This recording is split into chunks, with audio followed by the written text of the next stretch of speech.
Your true nature, the eternal self, is already fully present.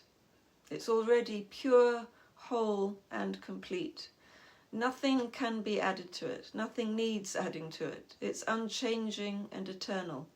And, as I've explained in previous videos, the mind can never truly understand the nature of this self. So this raises a question. What exactly is spiritual practice for? Why bother making efforts? What does it really do? So in this video, I'm going to shed light on the process of self-inquiry in spiritual practice and explain exactly why it's helpful by using a beautiful metaphor of the making of a traditional ghee lamp. And then I'm going to guide you in contemplating a line from the Upanishads to give you a real-time, direct experience of the process of self-inquiry. And I'm also adding a kind of optional extra at the end of this video by describing a recent personal experience, just to show how this practice of sadhana, how self-inquiry transforms my own daily life. So I'm Katharine, and on this channel I share the spiritual insights that I gained from living in an ashram in the Himalayas for 15 years. And I do also send out a weekly email with a short philosophical reflection, so if you're interested in receiving that, you can sign up in the description box below. So ghee lamps have been made, I'm sure, for many hundreds of years in India, and they're still made like this today in many places. The process starts with fresh milk being poured into a clay pot and then left to separate into curds and whey. Those curds are then repetitively churned for quite some time until butter gradually emerges. And that butter is then warmed gently so that the clear golden ghee becomes separated from the remaining solids. And finally, that pure ghee is poured into a small diya or clay lamp with a cotton wick, and when that wick is lit, the ghee is transformed into light. So nothing's added to the curd, but the stages of this process require time and friction or heat as a means of refinement. Whatever becomes light at the end must also be present from the beginning, but its state has changed, so what was hidden now becomes obvious. So this process transforms something that seems to be solid and gross and opaque into ghee first, which is clearer and more transparent, and then into light, something that's even subtler, more luminous, more expansive. And we can think of the process of sadhana as having a similar effect on our own state of consciousness. And just to explain, sadhana is a word that encompasses all spiritual practice.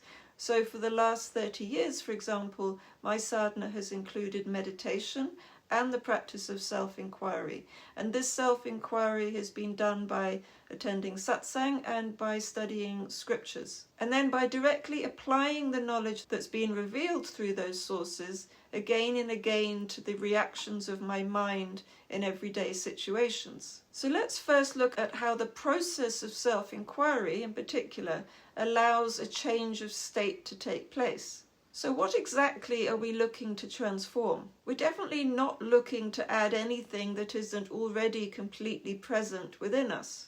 We're simply trying to release the light of the eternal awareness, whose nature is pure bliss and freedom, from being hidden by the more solid sense of being an individual body and mind which was born and which will die. When we attend satsang or pick up a scripture, there are 3 Sanskrit words that describe the process of transformation that occurs. And those words are Shravan, Manan, and Nididhyasan. So first of all, Shravan. Shravan means hearing. Shravan can be seen as the stage where the milk becomes curd. And in the same way that you'd want to start with pure, good quality milk, an essential part of Shravan is choosing to listen to or read that which is authentically true. So what you're doing now by watching this video is Shravan. You're allowing my words to enter. Or if you pick up a spiritual text, the words start as the physical ink on the solid page, but when you read them, they're transformed into the sounds of your own inner voice. And in the same way, when milk becomes curd, the whey part of the milk gets left aside. When you listen to or read words of wisdom, all the other habitual thoughts that you're normally mixed with, relating to your body and your identity, your things, your relationships, the world, can just be put aside for that period of time. The next phase of the process is called Manan, which means contemplation. This stage is the equivalent of the churning process. We're taking the teachings that we've heard and are examining them, questioning their true meaning, and applying them to our own mind and to our own direct experience. Like the churning of the curd into butter, this part involves what is called tapas in Sanskrit, which can be translated as discipline. And here it means a willingness to stick with it, to persevere patiently with faith, to keep going even if the mind starts saying that it's had enough. Interestingly, the word tapas in Sanskrit actually means heat, and the tapas of repetitive practice in sadhana has a purifying effect on the mind with all of its habits and preferences, when again and again the mind's brought into contact with the knowledge of its own essential nature. This churning creates the necessary heat which can then begin to separate what's true and real from what's imagined and illusory. When this takes place, we might consider it to be the equivalent of the ghee separating from the butter. And then the last stage of Nididhyasan is when the process comes to fruition. It's when, as a result of the previous processes, the clear light of awareness shines brightly within you, unobscured by the ego and mind. So Nididhyasan is when the teaching stops just being held as an idea in the mind and comes alive as your own direct experience. You're no longer trying to remember and apply the teachings about the self. You're beginning to actually view things from the perspective of the self. It's at this stage that the real point of the teaching can suddenly reveal itself directly. So let's see how this process works in practice. There's a beautiful line in the Katha Upanishad that says, "The self is the light that shines through all lights."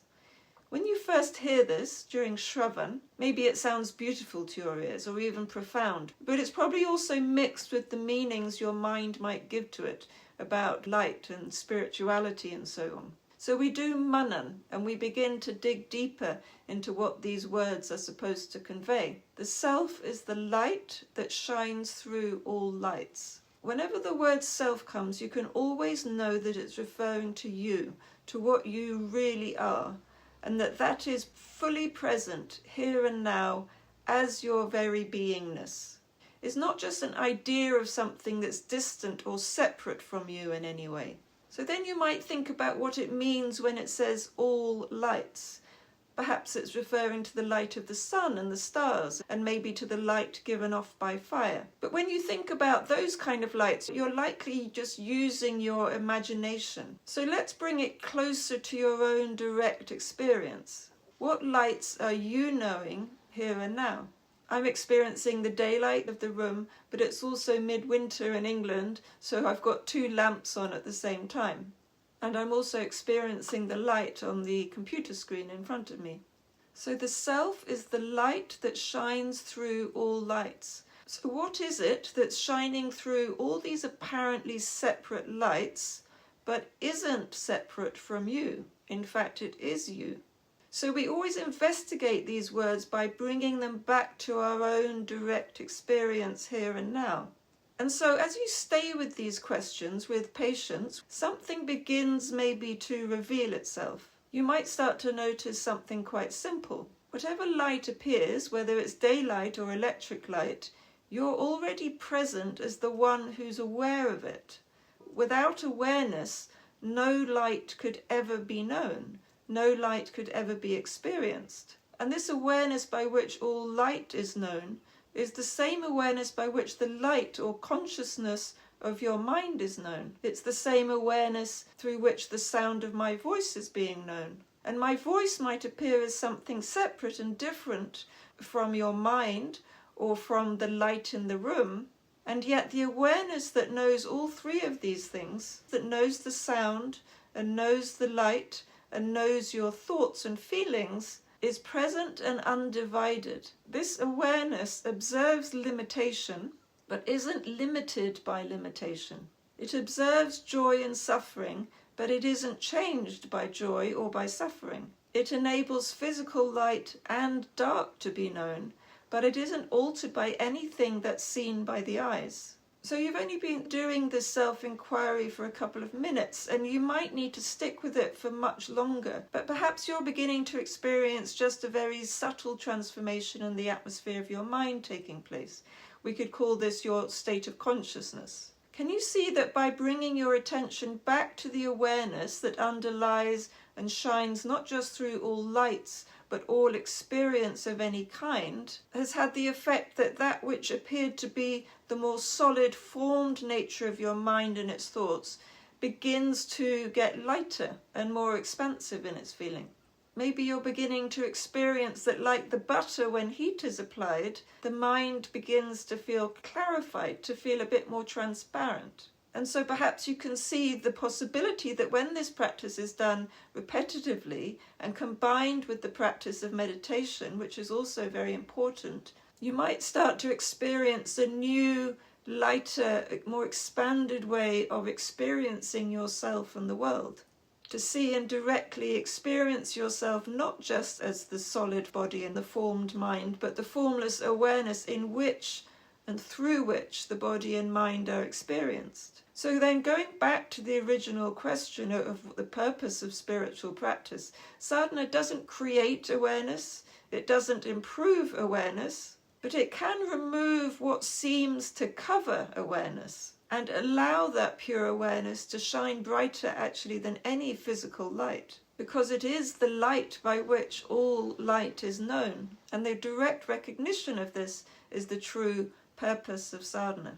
So this is the end of that direct teaching part, but like I said, if you'd like to hear a more personal anecdote about how I apply this, you can stay watching. So I'd like to share a real life example of how this process can be applied. So I moved back from the Himalayas to the UK in 2019, but for the past few years I've gone to the ashram every spring for a couple of months, just to immerse myself in the satsang and to be in the company of the really close friends that I made in the years that I lived there. So earlier this year in May, I'd been in the ashram for a couple of months, and I had about a week left before I was going to fly down to Delhi, stay in Delhi for a couple of days, and then head back to England.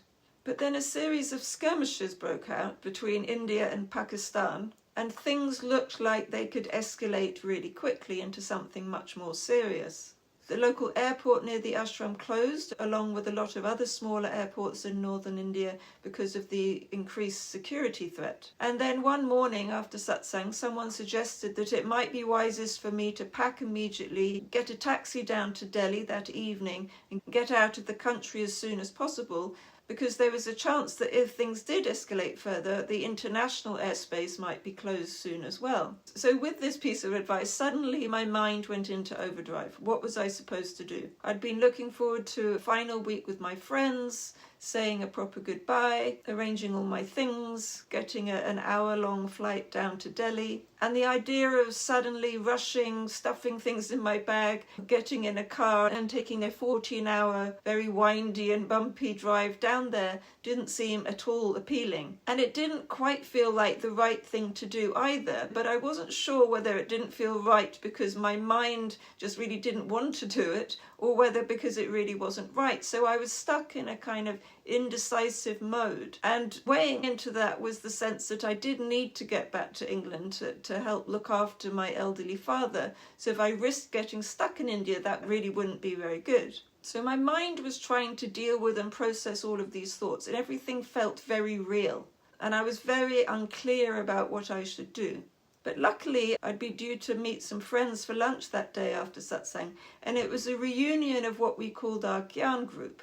And there were 4 of us who, for years when I lived there, every week we would meet together and usually read a spiritual text and discuss it. But sometimes our satsang would just kind of arise spontaneously from whatever was happening in one of our lives. So they were totally the perfect company for me that day. And we ended up reading a transcript of a conversation that I'd had with Swamiji many years before.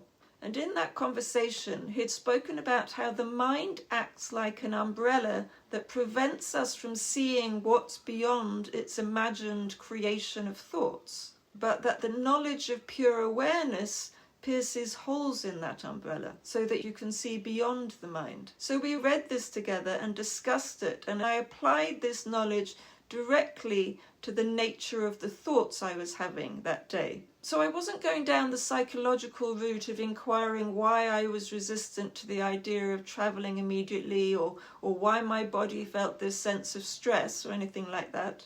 I was simply looking at what these thoughts that were coming up actually were. And it took an hour or so of discussion and application, and this was the stage of Manan, of churning. But then at a certain point it was like the Nididhyasan happened, and I broke free from the spell of my mind and felt totally released from it. I saw that I'd been totally caught up and stressed out by my mind's imagination, and that imagination had no reality whatsoever.